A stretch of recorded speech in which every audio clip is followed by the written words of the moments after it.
Hi, everyone, and good evening. Happy Tuesday. I hope everyone had a great Monday and a great weekend. And we're excited that we're tuning in with you today for the For Her Blue Zone series.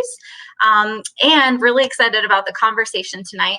But before we get started and before I introduce my wonderful speaker I have with me here today, so just want to let you all know that the Power 9 is kind of the focus of the series as for those who have been tuning in. And those are the 9 health habits that the experts from the Blue Zones have found to enhance longevity. So if you haven't already, be sure to register for our annual virtual Sisiski Cleppinger lecture, which is going to be on June 3rd at 6 p.m. And I'll be sure to put all the registration information in for that. But anyway, let's get into our conversation. And for me to also introduce our wonderful speaker I have with me tonight, Dr. Tra'Chella Johnson Foy. So Dr. Foy, thanks for being here with me. Thank you for having me again. I really appreciate it. Yeah, I'm really looking forward to our conversation. So the two Power 9 that we're focusing on this evening is belong and loved ones, which I know in my research of Blue Zones is really powerful and I think has a lot to do with our well-being overall. But anyway, so Dr. Foy, are you ready to get started on our conversation tonight? I am. I got my blue dress on to talk about these songs, so yes. Awesome. Well, I got my teal, so kind of blue, right? So we're sort of matching in that way. Yes, Jaguars. Woohoo, go Jaguars. Anyway, so let's start with belong, if you don't mind, for the Power 9. So why have the Blue Zones dubbed belong as one of the Power 9? So the first thing that when we talk about belonging and belong, there's so many different aspects of that. And so when they looked at those blue zones where people had these years of longevity and good health and good quality of life, it was consistent throughout those zones that they were communities. And by communities, there was a lot of a grand sect of kind of a religious belonging and social sex and community engagement that was different from what you would see in just kind of living in a neighborhood. The family connections were very interweaved, and there was a very specific and purposeful type of belonging and community and socialization that is thought to enhance that longevity. And so because of that interweaving of those socializations, when you looked into it and looked at what does belonging provide, that was what translated into better health, better choices, better support systems, less stress, that type of belonging. But they had to separate it because there was a demonstration of really two different things. You had the belonging to your social connections outside of your family with your church or your religion or your spiritual types of connections. And then you had the family connection. And of course, family has a broad definition when it comes to who and what your family is. But for those people who had that belonging to a kind of a bigger family, then they were seen to have better health and longevity. So hope that kind of answers what you were looking. I absolutely. And I think with the two that we're discussing tonight of belong and loved ones first, which we'll get into a little bit more, I think, with that socialization and support systems really important. But kind of diving more into that religion and spirituality aspect of it, why are those so impactful for our well-being? So the interesting thing about kind of religion and spirituality, and of course, as you have this conversation, you have to kind of really make the distinction between the two. When we talk about spirituality, that's more of kind of the individual relationship and that individual practice that involves kind of that sense of peace and purpose that you're moving towards. whereas religion is kind of more of this specific set of like organized guidelines and beliefs and practices that are, again, shared within a community. And so the reason why I make that distinction is because when we talk about spirituality and we talk about organized religion, there are benefits to both, but there were some things that stood out when you looked at just religion in general, that allowed, that conveyed better health, that actually translated into better health. Both of them had great benefits, but when you looked at religion, for instance, so you have this belonging to this group, this sense that has this very specific purpose and practice, and it's usually something that is meaningful and sacred and allows you to have a specific purpose about what those religious principles are. And so, but there's things that go along with religion, like going to church and engaging in with your parishioners and fellowship. And so, and I shouldn't just say church, it's church or the mosque or whatever religious dwelling your faith practices in.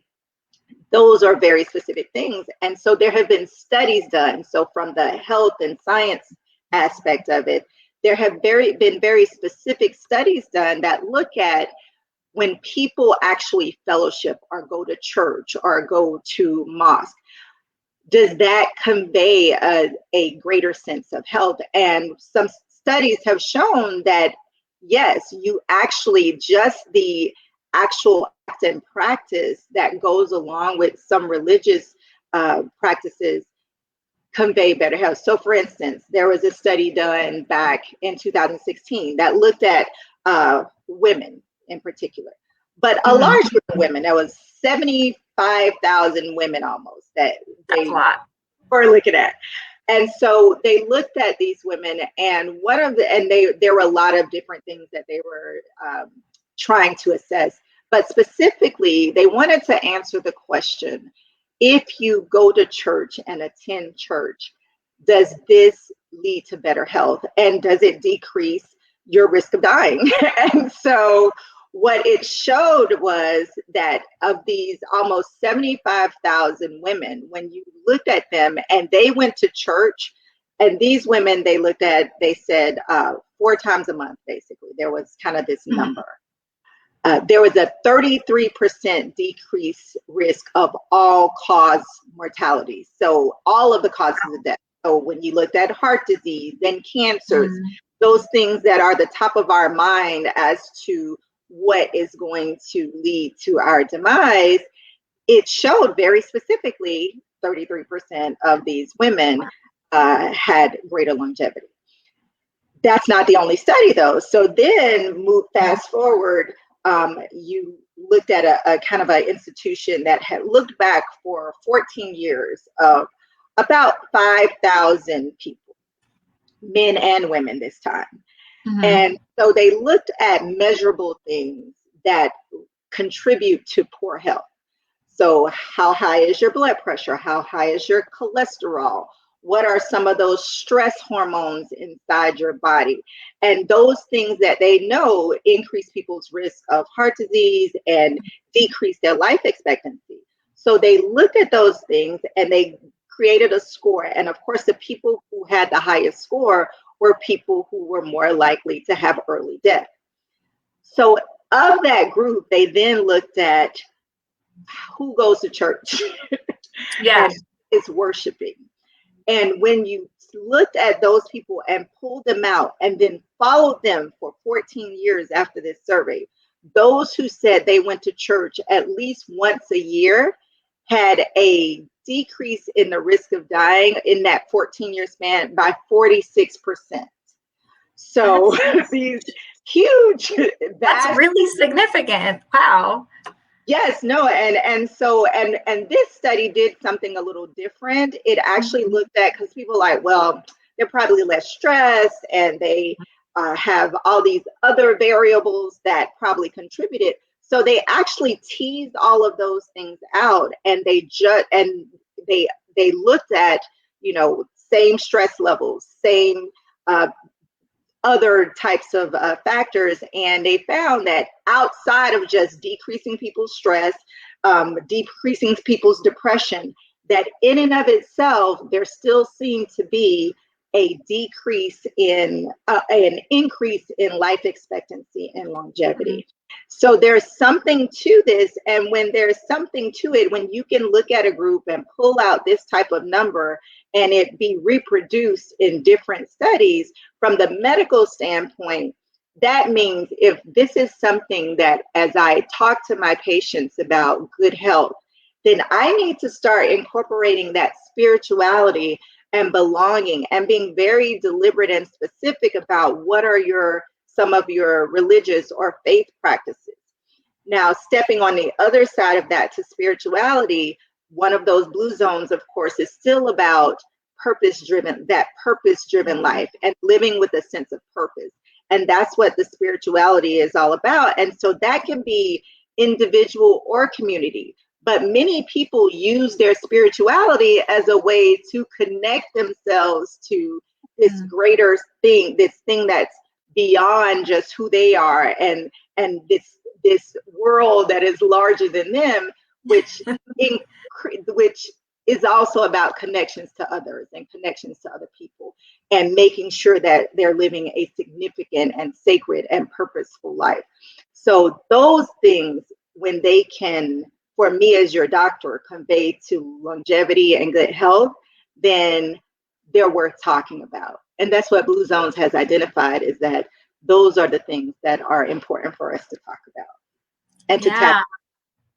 Definitely. And wow, I mean, just as you said, it's not just about it like observing, right? But it's also about that the actual study that's able to recreate that. And I just think that, I mean, putting the science with it is really, really interesting.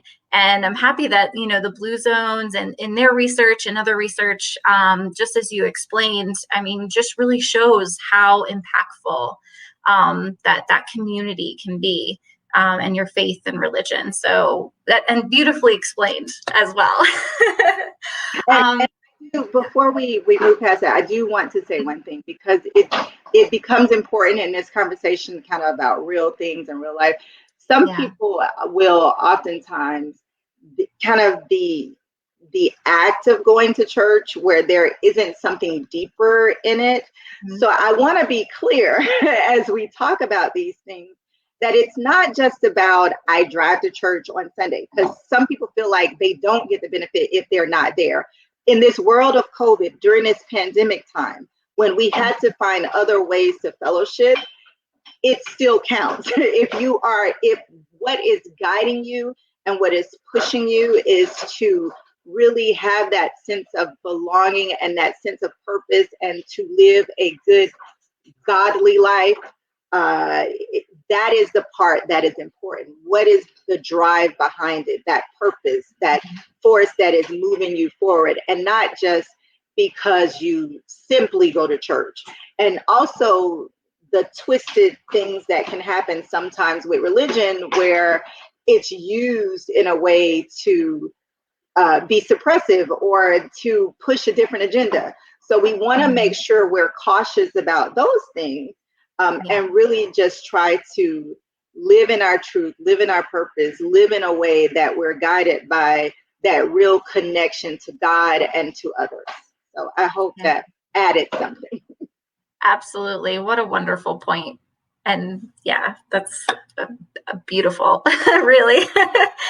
I do want to take a pause here because we have several comments coming in. Just want to say hello to our viewers. So we have Misty and Rebecca and Joy, and Kendall and Pat with us. And a lot of them are saying, good evening, and just kind of commenting on what we have. But Rebecca shared a thought I thought was interesting. Is she said part of it for me, the faith-based community has been a support system of people that I have things in common with, and my faith gives me a higher purpose, like you just said, and a reason for being hopeful, for hope, love, and quiet time, which I think that's beautiful. That is beautiful, and that speaks to the core of what I'm saying about whether it was her own personal journey where Mm-hmm. she, just kind of embarked on it and found it, because that's what's difficult for some people. They don't know how, they know there's something inside of them that's missing. So she may Mm-hmm. have had that instilled in her when she was younger and, just go to church because that's a part of daily life. But then how do you, if you're a person where that isn't what you were taught and trained in, how do you kind of circle to that? And so it starts kind of internal. It starts, Mm-hmm. you know that you need that when you start feeling kind of lost and hopeless, or that something is not right, that you feel disconnected from others or from yourself. You feel like you're kind of outside of yourself a little bit, and you don't have that sense of purpose and that Mm-hmm. sense of fulfillment. And so um, connecting with religion and spirituality is a way to help really tap into who you are and the core of your essence and your being and your purpose for being here, and what kind of impact are you going to kind of leave in this world. And it's about your day-to-day walk, and that's what religion teaches you, is this is Yeah. what day-to-day walk should be. This is how you live and breathe life into others. This is how you kind of really leave the mark on the world of he who was most divine. And when you really embrace that, it kind of makes the world a better place, because if everybody's walking around trying to just make the world a better place, then Mhm. that whole community is will all be here forever. Yeah. Wow. Absolutely. And that's, yeah, another beautiful point. Dr. Foy, I don't know what it is about you, but you leave me speechless every time I talk to you. That's, I talk enough for both of us, that's why. But actually, that kind of brings me to another question I was hoping that we could go over, whether, talking about religion, spirituality. But, what are some components that you feel are important in nurturing that for ourselves? So as I think about how do we kind of nurture our Mhm. spirituality and the religion part of us, Mhm. it's really about practice, like everything is. Yeah. So it is something that you truly believe in, then you have to be intentional about the Mhm. practice of it. And so, they say practice makes perfect. So the more you do these things, the better connected you're likely to be. So when it comes to your community and belonging with religion, rather, if you can't do it in person, if you can't do it Mhm. with someone sitting in front of you, then still find ways to connect with yourself. If that is reading whatever spiritual guide is a part of your religion, trying to reach out and make sure, as you review the tenets of what your religion calls for, that you actually try to follow those things. And if you know that there's something, a place that you're lacking, then you want to be intentional about focusing your efforts in that direction. So, for instance, um, before the pandemic, I have patients who have commented to me that they really would want to go to church. I am one of those people who, we're busy and we always have something else to do sometimes. And so we don't get to practice as well as we want. Well, now Mhm. Facebook Live, every television station, YouTube, Instagram, you're going to be able to fellowship in a way that you have never been able to before. And so now we don't really have that excuse, because you can, replay it. It doesn't have to be live. You can actually experience it in different ways. You have Audible, where you have podcasts, you have Mhm. all of these different opportunities to really get the guidance you need on how to practice better and be better, and to figure out how to make your impact, how to truly belong to the group. How can you be the person to add something to your community? And so hopefully that, it's hard when you're talking about religion because you really want to be inclusive of everybody. And Yeah. so I don't want people to think that I am being vague. I'm intentionally being broad. I won't say vague. I'm being broad because there's a certain reality about, and some of my people are going to be upset with me about this, but there's a certain reality about specific religions being kind of accidental in the context of where you were born, who your parents are, what region you came from. And so for me, that was something I tapped into a long time ago, and I have a grand understanding that, I am a Christian because that was what my parents were and that was how I was trained, but that there is value in all religions in my perspective, and that the basic tenets of, really tapping into something greater than yourself, believing that you are here to be good and kind and make a more positive impact in this world. That is what all good religions teach. And so you can't be mad at any of them. And that doesn't make me unclear about what my beliefs are. It helps me to know that, or it allows me to be open and loving and embracing of all people, because I just happen to be born in Jacksonville, Florida, and not in India. And so because of that, that is what has shaped me. And so when I am talking to everyone because I feel like God uses me as a vessel to touch and heal and be here for everyone, regardless of what their religious upbringings were. And I think if we all kind of tapped into that and the reality of that and stop using religion as a division for us, then the world would truly be a better place. And we could all practice the same way. We're all different colors. We all have a different book, and that's okay. And so you practice what is good for you, but as long as we are all doing it for the sake of making this world a great and better place, and knowing that a good benefit of it is it increases longevity and you may be around a lot longer. So bringing it back home that, when you live that way and truly work that way, then you can live to be as old as Methuselah. So Yeah, and I'm so happy that you brought up that point, and as to your approach, and I think that's just beautifully said. So it can be, relatable to everyone, and thank you for that.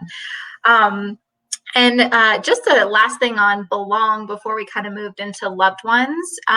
So what guidance would you provide to those who may want to start prioritizing their religion or spirituality? I mean, I guess what would you say, where should they start? Well, I would say one, they can kind of really do a little bit of self-study first. Try to really look at, and this is where we kind of get into, look at the different things that are out there in the sense of you were taught something when you were born, but it may not be sitting right in your spirit. And there may be a reason. And that may be why you can't practice it the way you were taught earlier on to practice it, because it's really not connecting to you and you don't feel as embraced by it. And so seek out others who are practicing it because a lot of times those are your best opportunities, and just listen. I always encourage people to listen to more than one person and to get feedback and guidance, and take just a moment where you're not talking and not trying to definitely dive right in first, but to take some moments, some study time to really see what speaks to your heart, what calls your spirit. It's one of those things that is a challenge because it can be a struggle sometimes when you are fighting against some things that were trained and ingrained in you, that you feel like aren't right and that you feel like don't sit well with you. and you don't know how to step outside of it. And then those around you who were trained that way are like, no, this is how you're supposed to do it, but you know it doesn't sit right with you. So don't be afraid to kind of step outside quietly. You don't have to challenge everybody. You don't have to, completely feel like, well, I'm going to disagree with you, say in a negative way. Just turn it inward and study, and then you'll start feeling what sits with you, what feels right, what feels good, and then embrace that and start learning truly about it. Don't follow anything blindly.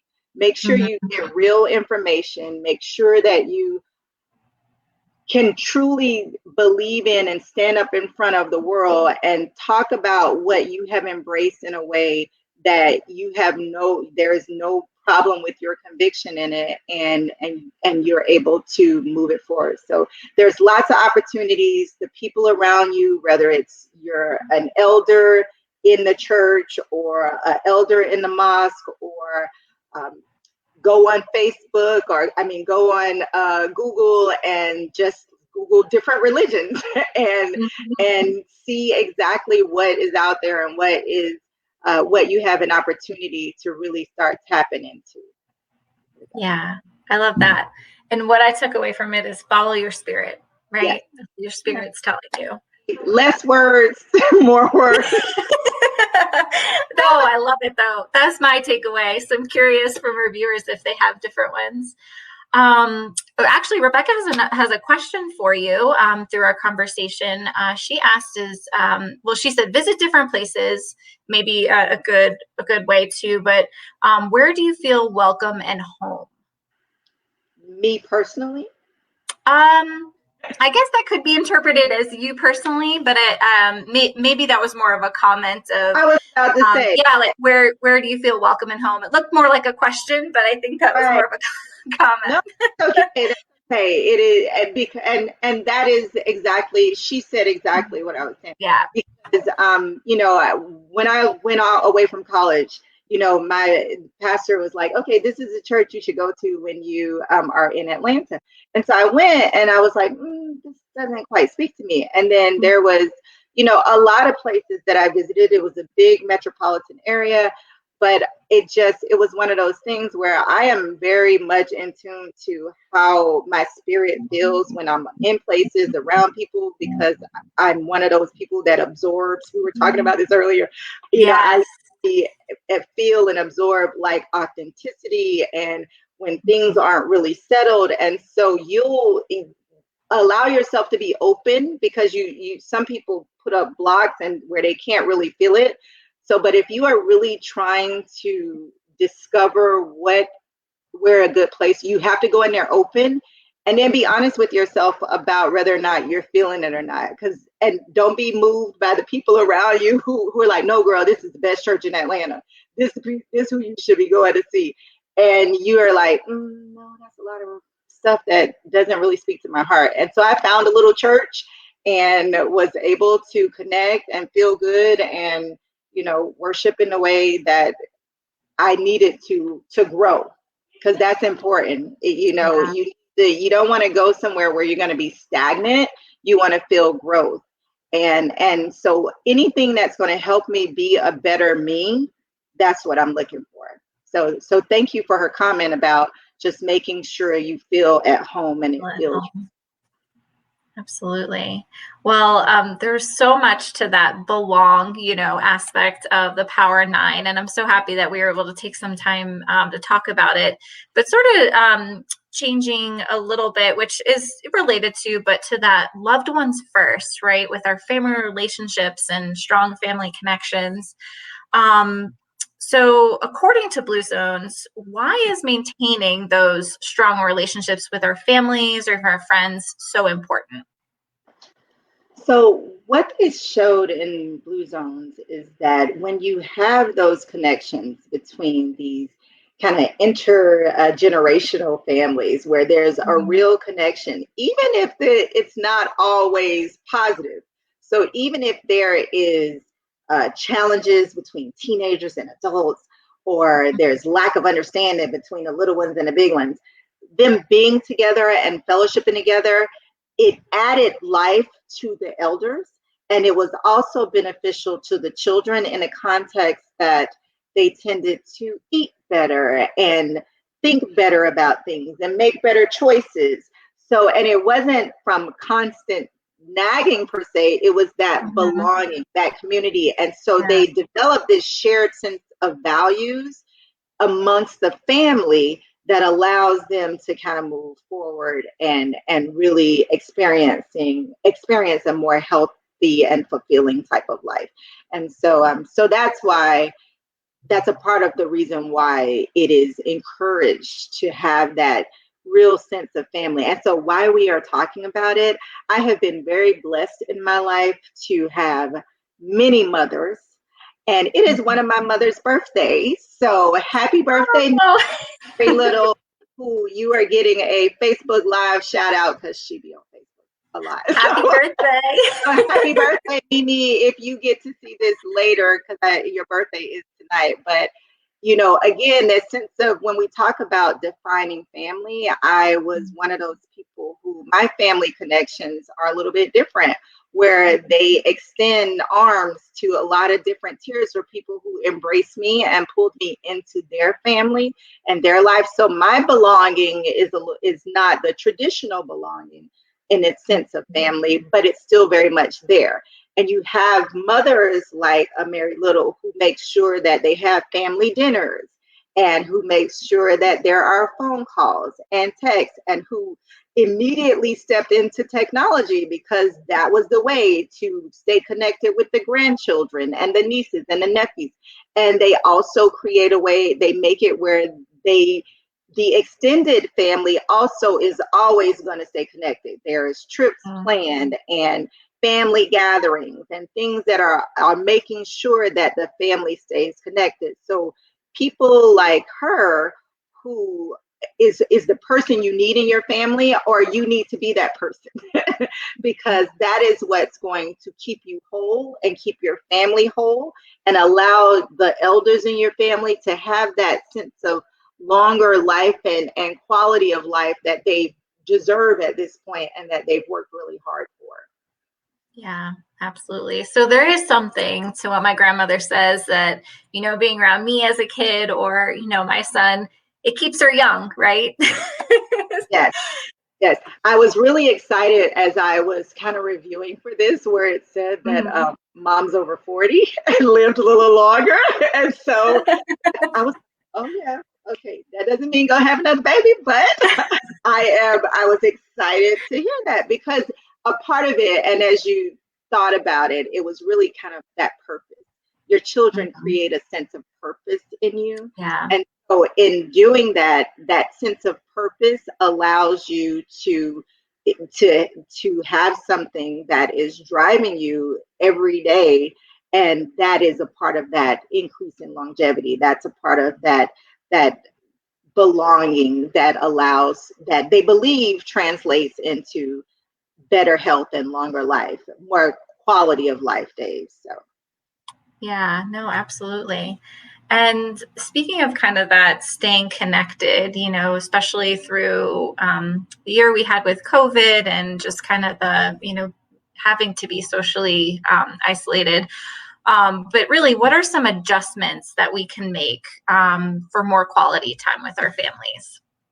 yes, I'm probably the worst and the best person to ask for, because as a doctor and just all of us, we are so busy. And Yeah. so when my 5-year-old starts saying to me, Mommy, I don't like that you're a doctor because you don't get to spend time with me, that is heartbreaking. And Yeah. if he feels that, then your other people you love and that you want to be connected to feel that as well.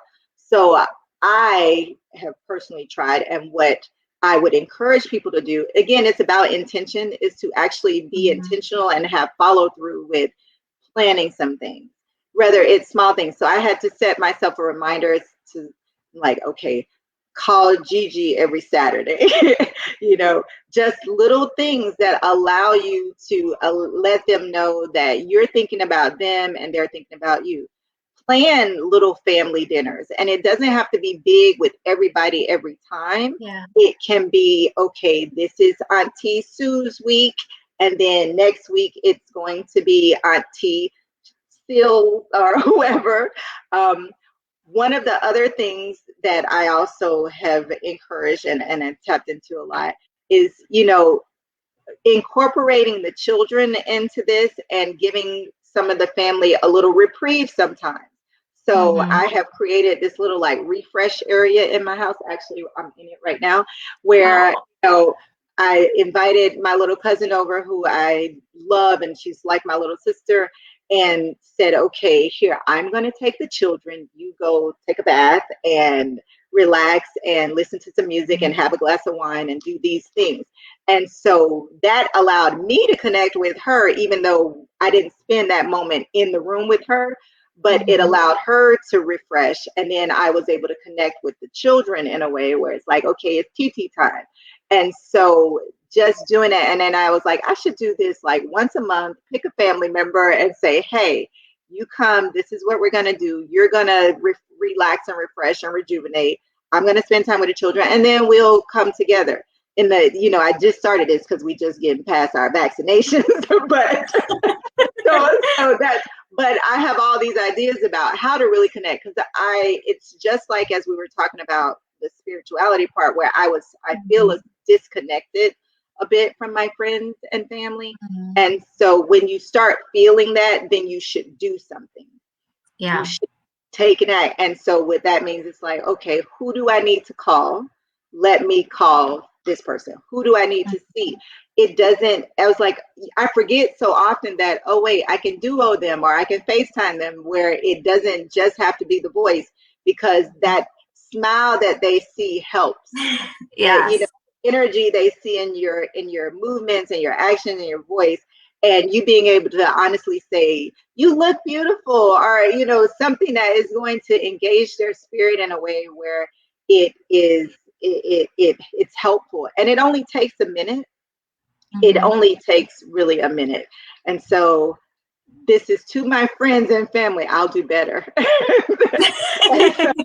I'll do better, and hopefully that helps. So for me, I'm my biggest. I have the biggest lesson to take away from this, which is we just really need to be intentional about spending time with the people that we love, because you never know when they won't be here. And I believe Yeah. COVID taught us that more than anything, is that people who are young, people who I probably in the last week, I mean, the last month, at least once a week, I've had an unexpected loss of someone who was less than 50 years old. So it's not just our elders who we have to connect with and make sure we tell them we love them and make sure that we spend the time and take the time. It's kind of all of those people who you Yeah. don't want to reflect later on, oh, I wish I had said. I have a Mm-hmm. wonderful friend, and I'm giving little shout outs. I'm sorry, but No, this is I love it.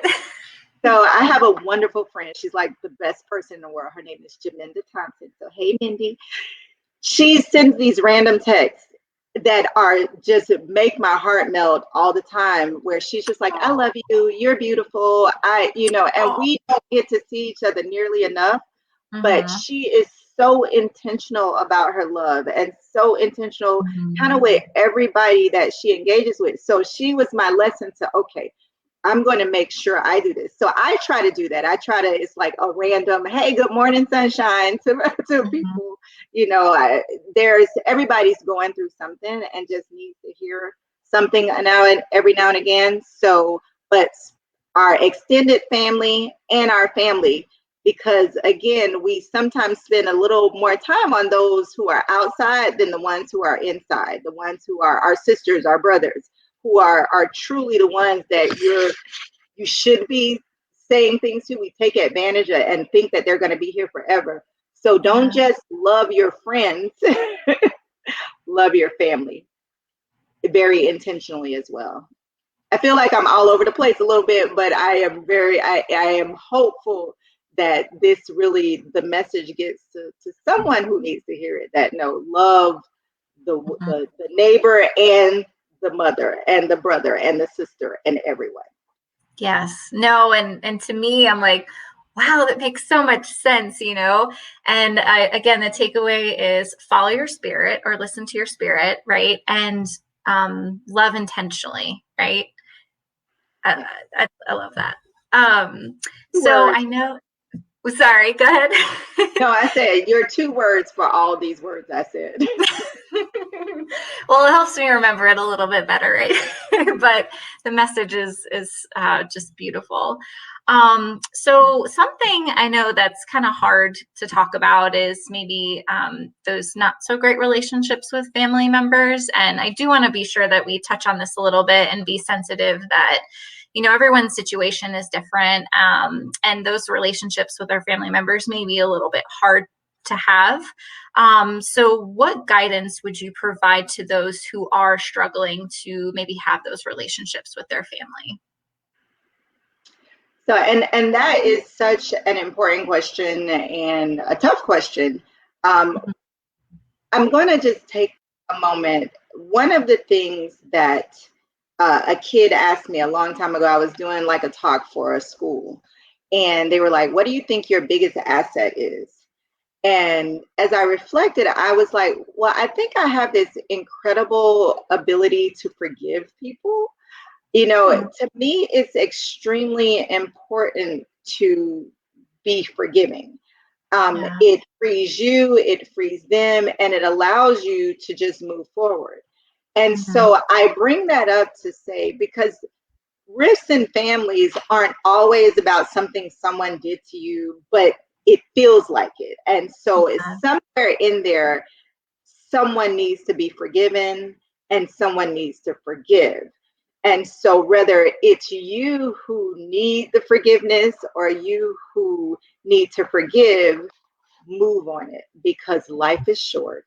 Yeah. And the energy it takes to hold on to negativity is exhausting. And I'm glad it was a lesson that I feel like I learned a long time ago. I Mhm. am the worst grudge holder, which works to my husband's advantage. But it is one of those things where it's like 5 minutes after things happen, I forget, and when I don't forget, I just am like, okay, I don't have time for this. Yeah. Let's You just move figure. past it. And so when it comes to those family rifts, the first thing is to really clarify what the rift is about.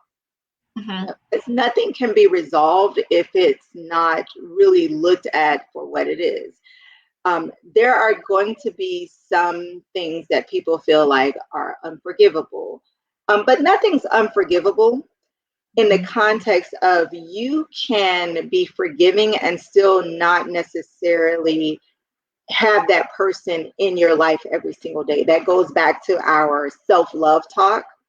Hmm. But when you are building your community and your family and you're loving your family, love them in a way where it is truly unconditional, but be in the space for the amount of time that you need to be in a space that's good for you. Yeah. So you don't have to try to force any relationships, but make sure you're not the person who is continuing or perpetuating the negativity in it. And that part of it will help with the rift. um, be be very clear on the love you deserve and the love that you know that you should be receiving, but also what you give. Be very deliberate in your giving of it. So is as families, because we really, my grandmother did not play that. If you were mad at your cousins, and we were probably mad at each other all the time, she was gonna get everybody. And so the came out like, look, your family, get it together. And Yeah. so that is kind of, I've always just really believed that. So I love my family so dearly, even though I don't get to talk to them all the time, even though I don't get to really kind of show them or say it to them. So again, this the same way we talked about being intentional in our fellowships, it's those risks, be intentional about healing them. Be deliberate in healing them. And I am not like, I don't do well with eggshells. I don't do well with not like really hitting a problem head on. So you really have to be honest and talk about it. And you can only do your part if that person is not able to either forgive you or receive forgiveness, because sometimes that holds people hostage and that's the cancer. Then you love them from a distance, and then find someone else to find another part of your family to fellowship with. But don't get too murky with trying to heal something that just is continuing negativity. Do what you can in the sense of put your foot forward, be intentional in what you do, but know that you can't control the other person. And if no matter what you do, it's not healing, then love them from a distance. But don't hold on to the negativity. Really release it, put it in a box, bury it, let it go. That was my box over there. Bury it, let it go, and then keep moving.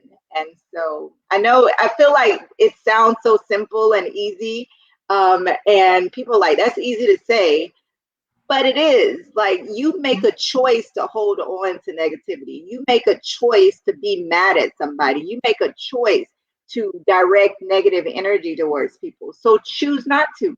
Choose to love. Choose to give it willingly, unconditionally. Choose to be forgiving. Choose all of those things that's going to make the relationship better, even if that means you have to be the person who takes the L on it. It's okay. There will be moments where someone might have to be forgiving of you. So just choose to live in a different way, and really move things forward. We don't have time. There are pandemics in the world, people.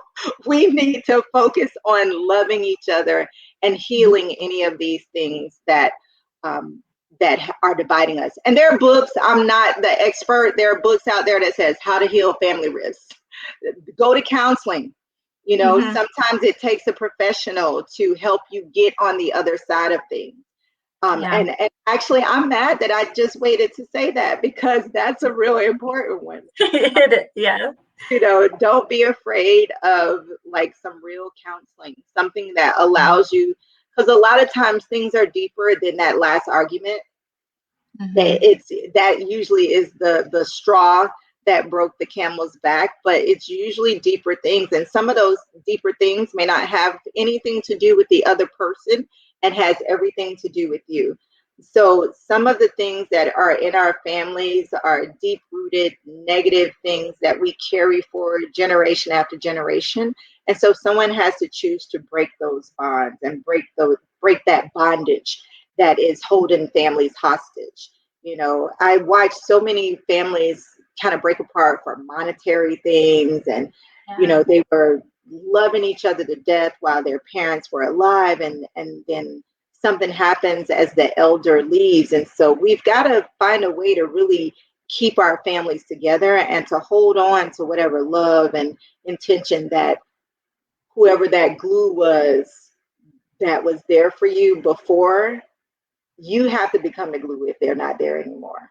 You have to become the glue. And if that may take a little guidance and counseling and learning how to do it. And that's what we have to be open for, is really allowing ourselves to be guided through how to live these purposeful, intentional, loving lives. So. I love it. Live intentionally, purposeful, and loving lives. Beautiful. Yeah, that's amazing. And Dr. Foy, I know, wow, we've talked about so much this evening, and I just so really appreciate all of your wisdom, and how wonderfully said everything was. And I just hope that, I know for me, there's so much that I've taken away from it, but for our viewers as well, for these two really important, I think, Power 9 aspects of, belong and loved ones. But as we come to a close, is there any wisdom or any words that you'd like to leave our viewers with, just as we come to a close? Well, I always can find some new words. so yeah, I think you said it all. This is really about, as we move forward in trying to live our best life, do it truly with intention and purpose. Start with yourself. tap into why you're here. What is the essence of you and the core of you? Know that it is always going to be something bigger than yourself, and figure out how you can play your role in this bigger, greater picture that we have. Embrace the community around you, whether it is religious or spiritual. Make sure that you surround yourself with people who are going to make you better, who will help you make good choices, who are going to guide you in the direction of the right foods, the right health, the right music, the right environment, the right that positivity that you can surround yourself with. And then that will allow you to have that longevity that you're looking forward to. Know that it matters. Know that your energy, your attitude, everything that you're doing correlates to how long you're going to be on this earth. And so if you're going to be here, do it well. I think that that might be some good words to end with. No, that's perfect and wonderful. So I just want to again thank you so much for your time, and for our viewers for tuning in, and going through this journey of discovering the blue zones and what they mean, with me, and Dr. Foy, for you being here to go through this with us as well. But just a couple of reminders before we say our final goodbye. Be sure to register for our Food is Medicine lecture, which is on June 3rd, and the registration's right above us. And then we'll actually be closing out our Facebook Live series for Blue Zones on Thursday, where Diana Rosito and Lisa Bradford will be back with us, talking just how to incorporate and creating these Blue Zones for yourself. So I encourage you all to tune in at Thursday at 8, like the For Her page if you haven't already. And I just hope everyone has a wonderful evening. Thank All right. you, Bye, everyone. everyone.